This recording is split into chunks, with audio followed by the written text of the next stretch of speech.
Hello, this is James. Welcome back to Dents and Dings. It's been a while. Busy couple weeks.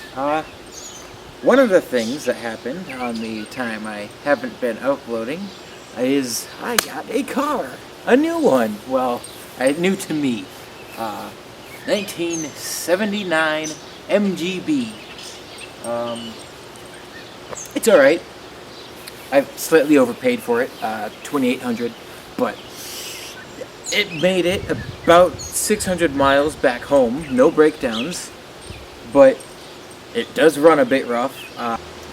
Anyway, so one thing I wanted to really focus on today is first of all, let me just list off some of the things I've done so far. So I've already changed out the taillights on this thing because it's an old car, an old British car, and they don't leave a lot of room for well, let's just say the taillights aren't very bright. There's some things, like on the forums, they're all saying it's a grounding thing. They can be pretty bright if they're grounded properly, because they're just grounded to their housing, which is bolted to the body. I tried grounding it. I even tried just hooking the bulb up to a separate battery, and it didn't get much brighter than what it was. Whether it was because the battery was not fully charged or whatever, I don't know. But anyways, I decided to go LED for the taillights, and they look great on there. So I got that replaced. I replaced the hazard switch because that one was, I presume, junk. It turns out the real issue was that the hazard relay was missing, so I added one there. And they work with the new switch. I don't know if the old switch would have worked. It broke when I pulled it apart. But so I have hazard lights, I have blinkers, I fixed some grounding and wiring issues in the trunk. So bright LED taillights, those are great. I might eventually replace the front blinkers with LEDs as well, just because they really do look much better. Headlights, possibly farther down the line, I might replace them with LEDs too.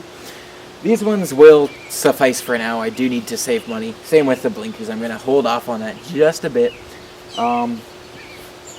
But for today, or at least before it gets dark, I am planning to add a horn to the thing.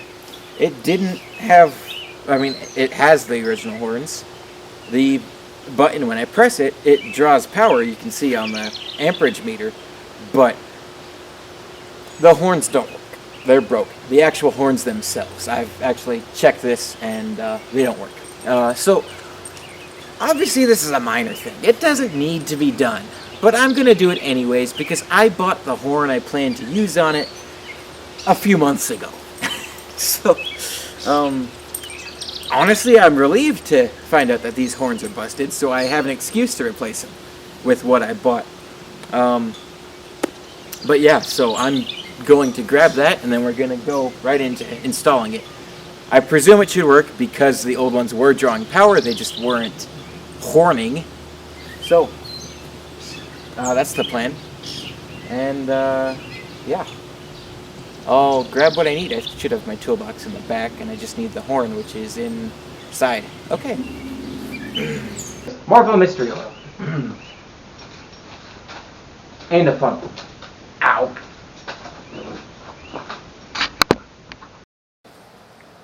Alright, so now we're looking at the inside of the engine bay. Well, now you are. But anyways, this is just in front of the radiator. So the horn, or horns, because there's two, that's plural. One is down in there, the other one is of course on the other side. This one is completely missing that whole snail housing cover, whatever, anyways. It don't work. And this one, it's still there, but it also don't work. So, what I'm going to do then is just, well, I'll take them both out, and hopefully I should just be able to wire in a single horn, which should be fine. And I'll show you the horn I got right now. I got this thing. Let's see if I can balance it right. Yes. To the keen-eyed among you, This is not a snail horn. This is an ooga horn, or I don't know how you want to call it.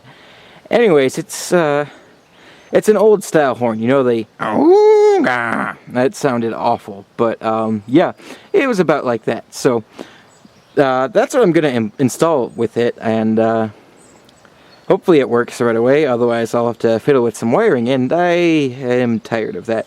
But anyways, so that's what we're gonna do. The horn. So I'm going to work on trying to remove the two that are there, or at least one, and I should try to actually see if this horn will work with the setup.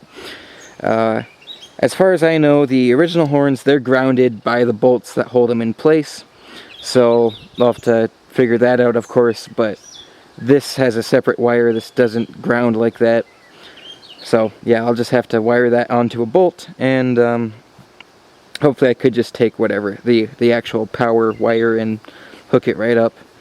So, problem is those horns are kind of hard to get at there. I think the older models of MGBs had more of a gap between this and the radiator, so it would be easier to access, but yeah, that was changed on these late models because to accommodate electric fans, which would have been up here, I think.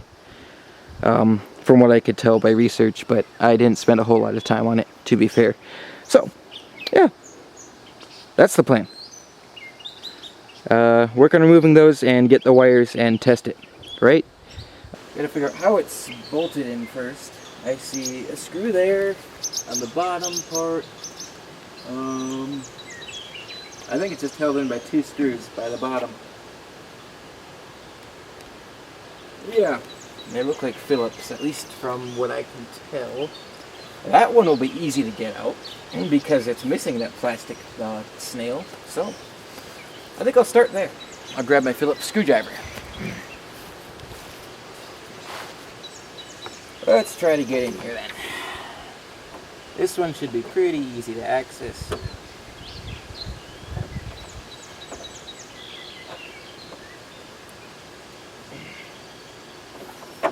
Easy to access, maybe not as easy to turn.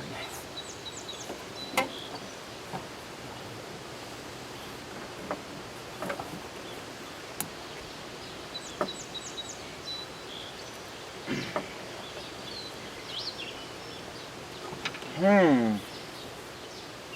I have a bigger screwdriver?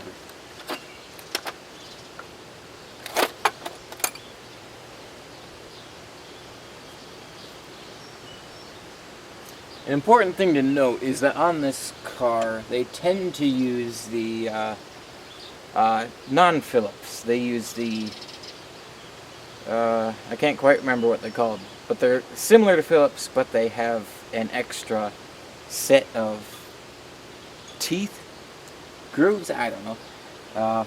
These are not those though. These are just Phillips, from what I can see. Of course, I didn't look anything up for this because that would not be my usual routine. So, I have to figure this out as I go along, and that's a bigger Phillips. We'll see if that works. It would be great if I had some more leverage, though. Yeah. Again, I have a impact screwdriver, which would make this a bit easier, but I don't think I can do that hammer very easily. Maybe with an extension, and I might as well use an impact I'm not myself. More than myself than I am. I apologize. So, how is that come away? I'm trying to fingers, so I can't. I should have thought of this before. I could possibly fit a wrench in there. And even if I have enough extensions, then I could get at it from over here. Not optimal, but I can do it, I think. Alright, more tools. Now, I don't recommend using a Phillips ratcheting wrench on a Phillips head screw, but you gotta do what you gotta do. And this is what I gotta do. Or there's probably some other simpler way of doing it that I just refuse to look up. I need this socket. socket and this adapter and this driver and probably an extension. Let's use the really long one.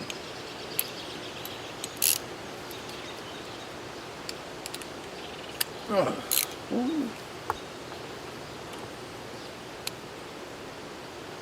Put the Phillips socket in it before doing it. So that's in here. There.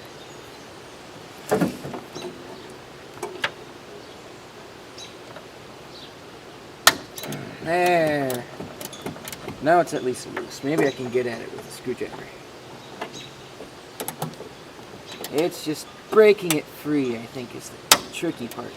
There. Hopefully, that'll do. You know, my watch is making this a little more difficult than it needs to be. Off you go.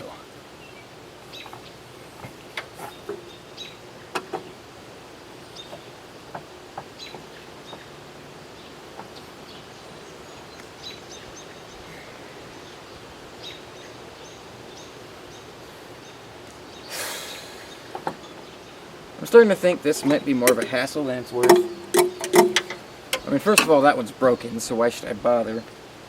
Secondly, it's also got a single bolt on the top, which, single nut. That might be easier to remove. I just need wrenches for that. My wrenches are again in the bag.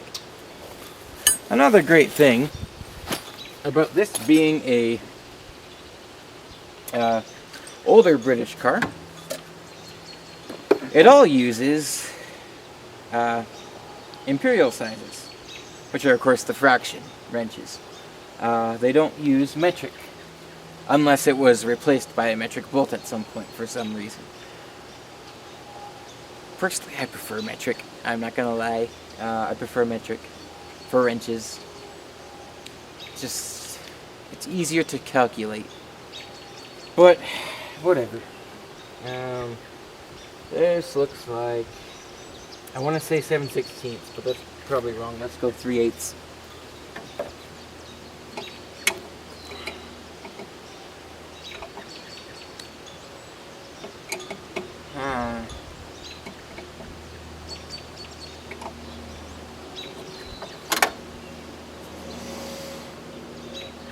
It's got to be wrong every time.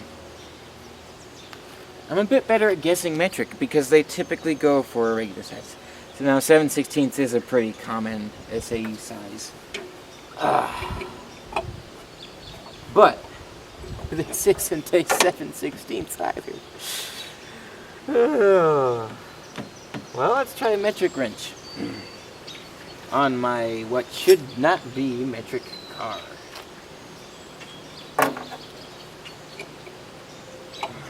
It's a 10 mil. Come on. No, I don't need to turn the entire unit. I just need to turn the nut.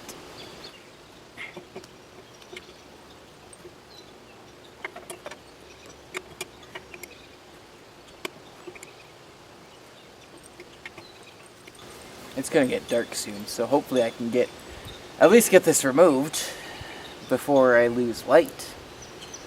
I'm going to have to change the ISO settings if I don't. So, come on. Maybe I should have sprayed some penetrating solution on there. Doesn't feel rusty, it's just really tight, which probably indicates rust. But thankfully there's not a whole lot of rust on this rig. It was formerly a California car, which means less rust, at least different rust, and I don't see a whole lot of signs of California rust either. Before me, after California, it had only been around the Midwest for about 4 years, I think the previous owner said. So and it was only driven in the summer, so it hasn't seen a lot of salt, road salt, thankfully. Oh, it's the worst part about out here. Well, aside from, well, that relates to the weather. The weather is awful.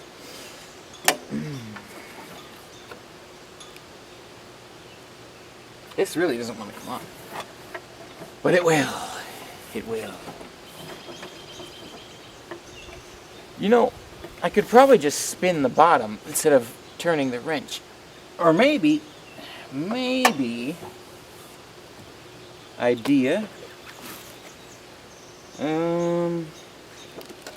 Yes. No. See, it's a 10 mil, so I need my metric socket set. Metric socket set. 10 mil. The smallest one they have, at least in this set. Mind you, these Craftsman ones have been pretty good. Can I get it in, though? Well, I can get at it from the bottom.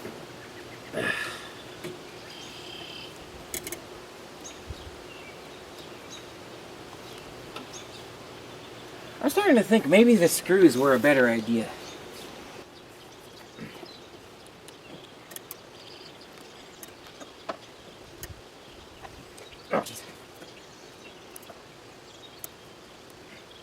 Oh, hello, wire. What are you for? I hope you're not a power wire. You're pretty close to grounding. Well,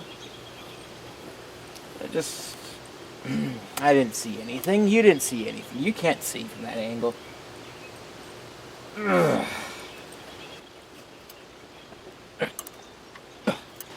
So I think this car was originally yellow.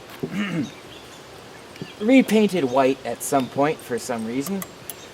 Don't get me wrong, the white does look pretty nice. I mean, where it's not rusted. But the yellow is pretty cool too. And you know, they did a good job at painting the inside of this thing black. Like the wires and everything. They're painted black. Typically they're color-coded to sort of help you read the wiring diagram. But no, when they're all black, it makes everything like a game. You have to figure it out for yourself. Of course, I have been able to scratch the black paint off most of them, which has been nice. This has got to be close, right? This is really hurting my palm.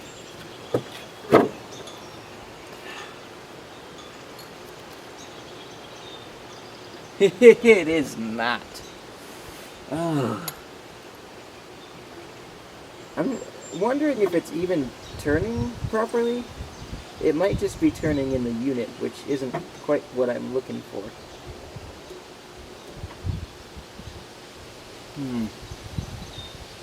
See, it would be nice if they left a hole in here or something so I could access it easier. But they did not. It's really digging in.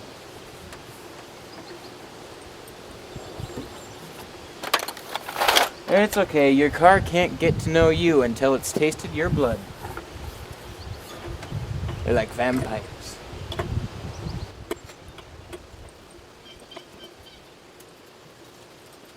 So another thing I need to work on with this car are brakes. When I test drove it, it had brakes.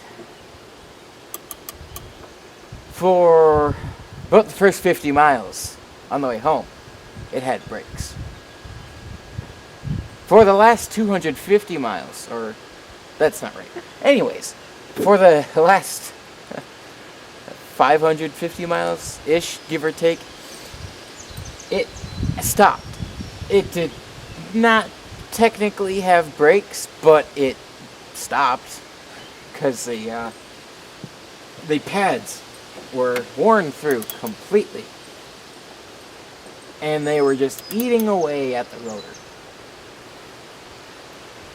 So I took that off when I got home to give it a look, and of course, yep, they were gone. Rotor was kind of chewed up. It wasn't awful. to be fair. But I figured might as well just put some replacements on there. They're probably original anyways. They might as well see some replacement. Hey, hey, hey! This is finally giving. Let's see.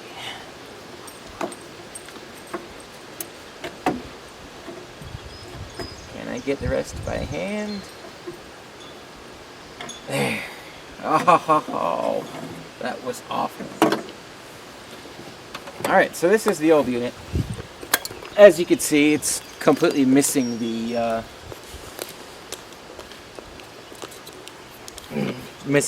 snail head, whatever you want to call it. I call them snails because they look like snail shells, sort of.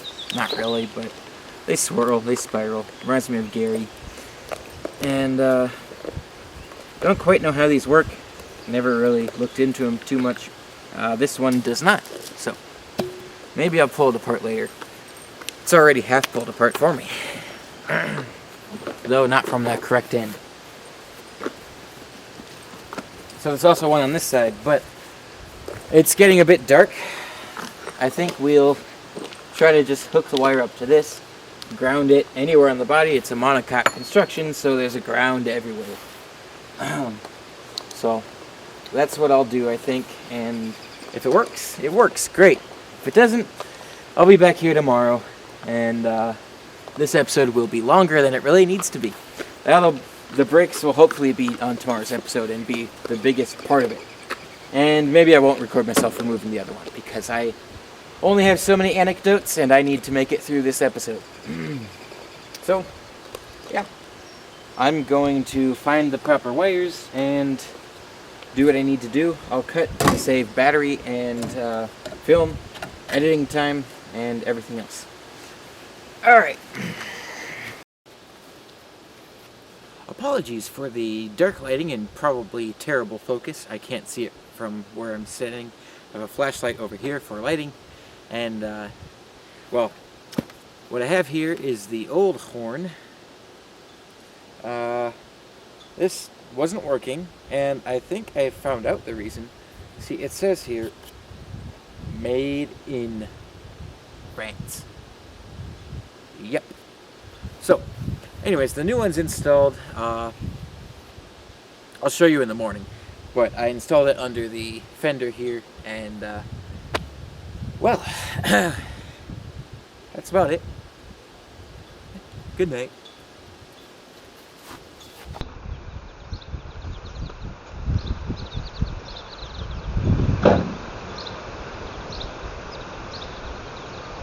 Okay, I forgot to change the oil, so I'll be pulling the car back up to the garage, putting her up on ramps, and changing the oil out.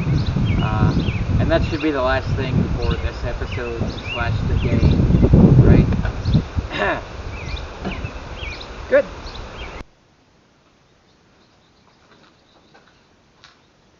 Alright, I got the car moved into the garage and up on ramps.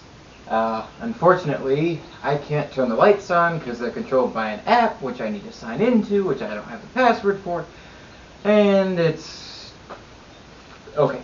The lights aren't going to be a thing, so what I have here is just a little lantern that'll probably start strobing on the camera, but whatever. It's not even doing much. It's an awful lamp. Anyways, I'll show you around a bit, but oil filter is accessible from the engine bay, and presumably the drain plug is at the bottom, like typical. Well, pretty much every car has a drain plug at the bottom. I can't say I know of any that don't. Why would you? It's a drain plug. Drains should be at the bottom where everything goes.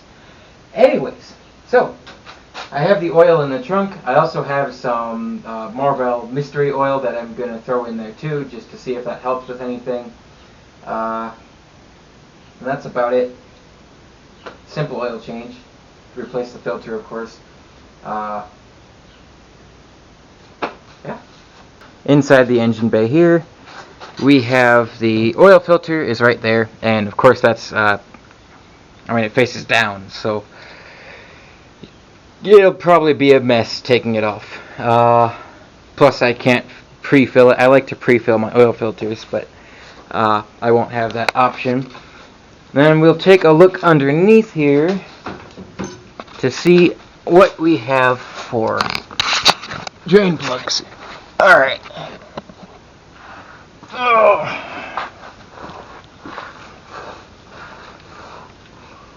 Now, there it is. Right here, that's our drain plug. It's a little warm, which should help for draining. I probably should have driven it around a bit more just to get the oil warmed up, make it easier to drain out, but this will be fine. So I just need to pull that plug. Well, of course I need to get a drain pan over here, pull the plug, and let it go. Then I'll take the oil filter off.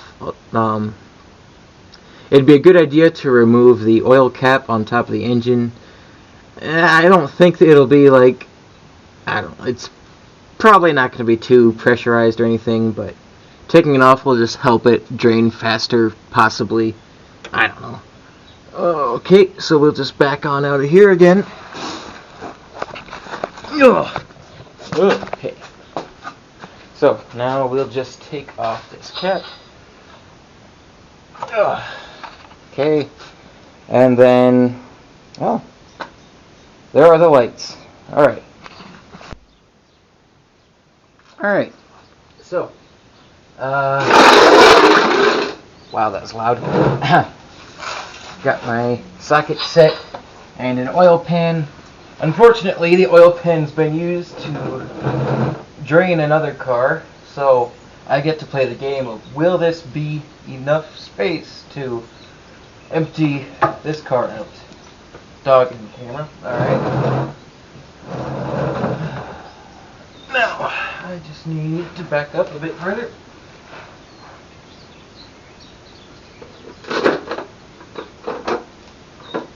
Okay, let's see, what size do you think this is? Nope. 3/4, I think. Yep, 3/4. Okay.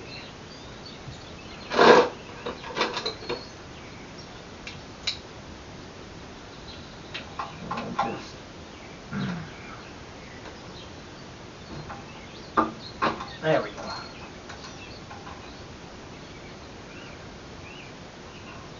Now I believe this oil is last changed professionally.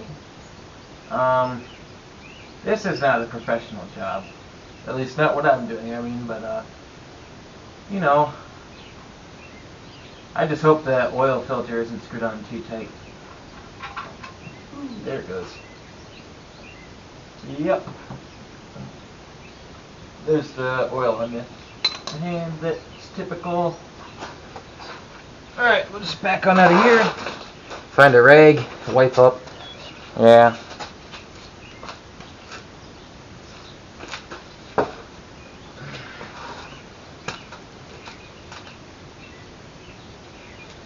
By the way, when you have your car up on ramps, be sure to be safe about it.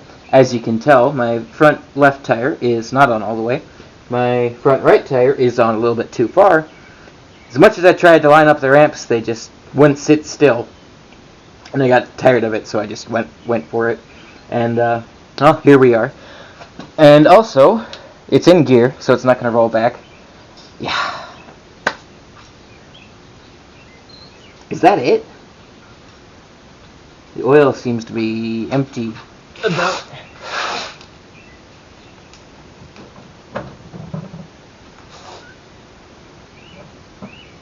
And the pan doesn't seem like it's been filled much. I mean, you've been paying more attention than I have, so maybe you know, but... Well, I guess I could see if I could take that filter off.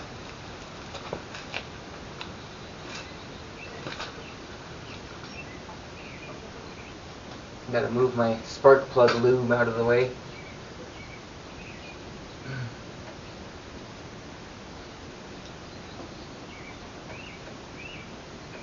Oh, great. It's tight.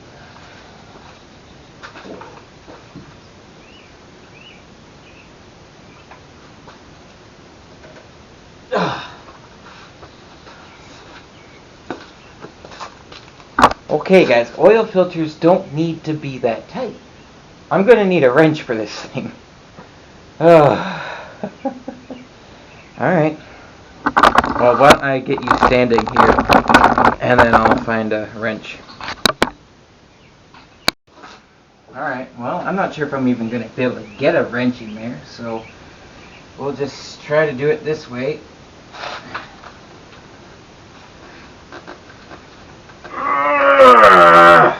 Oh.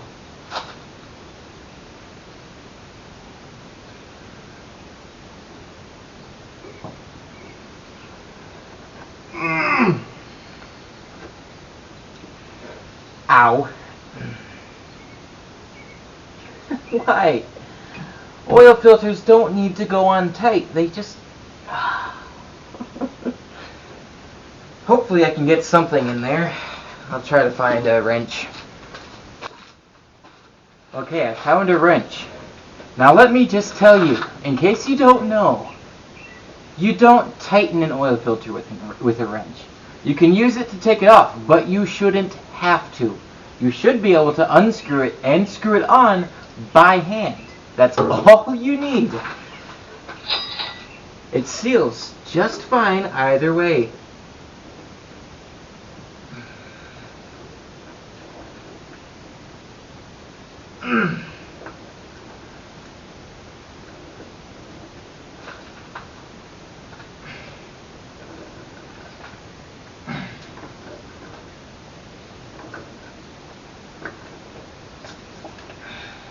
Alright, there. Now it's loose enough to turn by hand. It's gonna drip some oil. We'll just call that rust prevention for now. Ugh. Okay. Valvoline. Yeah. That oil's pretty dark. But I'm not seeing any terrible telltale signs in it. At least, that's just the bottom of the filter. It's a typical screw-on filter, which is nice, so it makes it a bit easier, but, well, that's pre-oiled for me. It doesn't seem like it's drained out very well, though, which is disappointing. Anyways, I'll set this filter aside, and I'll grab the new one. Alright, so what I got is a Fram filter, pH 16, which said was supposed to be the correct one. This looks really wide, though, compared to the last one. It is. It's a bit bigger, but I think the seal looks the same, and if it threads the same, then I'm happy with it. It should still fit in the same spot regardless. I got a Fram for the reason it was what I had available. So, I mean, an oil filter is kind of an oil filter. I don't know. I'm just going to grab some of that oil here and put it on the lip, the seal of the oil filter. That's just, I don't know what it does, but I've heard that it helps keep the seal, so I'm just doing that. This has a nice, convenient grip surface thing. I don't know what they call it. What do they call it?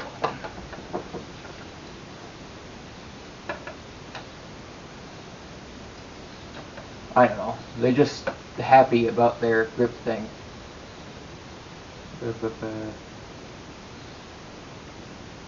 Well, anyways, I just tighten that by hand, no wrenches. And it doesn't need to be too tight, and I think that'll do it. I just want to check with my left hand. Yep, that should be fine. Okay. Next, I'll put the plug back in, and we can try throwing in some more oil. Although I still don't think it all drained out. Maybe just the way the car is sitting? Who knows? Well, we'll take a look down there anyways, and throw the plug in if it is about done. You guys can just stay up here for that. All right, I got the plug back in. I tapped on the oil pan. It sounds empty. I'm also going to check the dipstick really quick to see. Well, it looks like it was drained down. Yeah. Alright. Well, MGBs don't take a whole lot of oil. It's like less than a gallon, I believe. So, all I have to do is fill it up then, and we should be good to go. I'm just going to put everything back over here in the loom.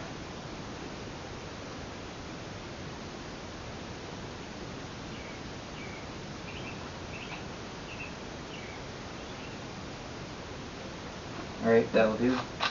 Now, for filling it, I have Super Tech oil, 20W50.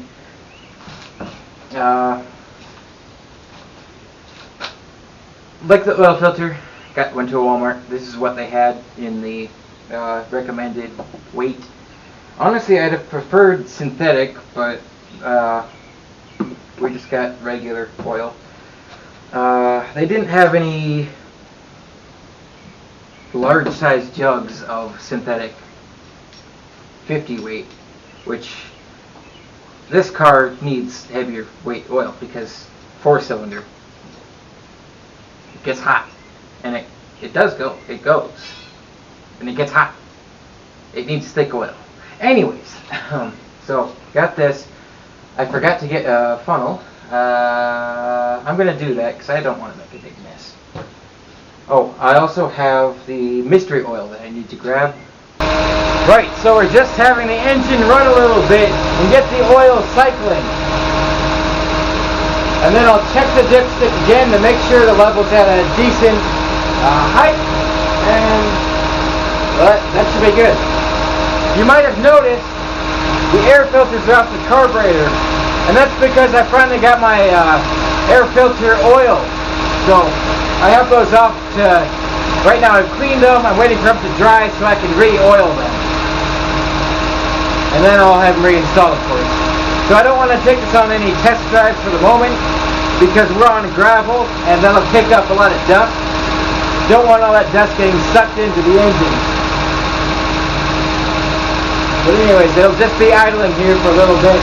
I have the choke on because it was a bit cold, but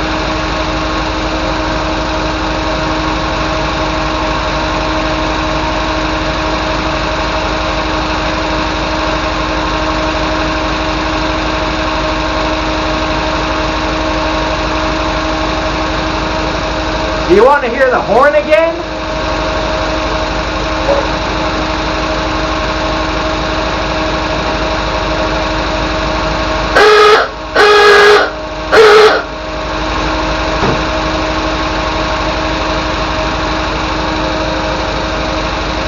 My dog looked very disappointed when it heard that. It's so awesome though.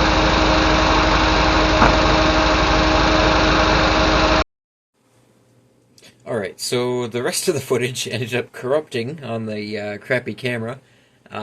It just freezes and then ends, loses all audio. Well, for the rest of the clip anyways, it's mostly just the engine running, letting it warm up, and then I check the oil at the end, and, well, it was fine. The oil level was at a decent level. As far as I remember, at least. This was a couple weeks ago now. But you sure really got to get to editing these things sooner. But anyways, yeah, oil's good. You don't really need me to show that part anyways. It's just the engine warming up and everything. Letting the oil sort of flush through the system, run through the system, and just to make sure all the gaps are filled or whatever. So then you know your oil level's closer to accurate. Top it up if you need to. That's about it. I did add the oil. I added the Marvel Mystery Oil stuff too. I didn't show that on camera, funny enough. Anyways, that's about it. That's it for this episode, I suppose.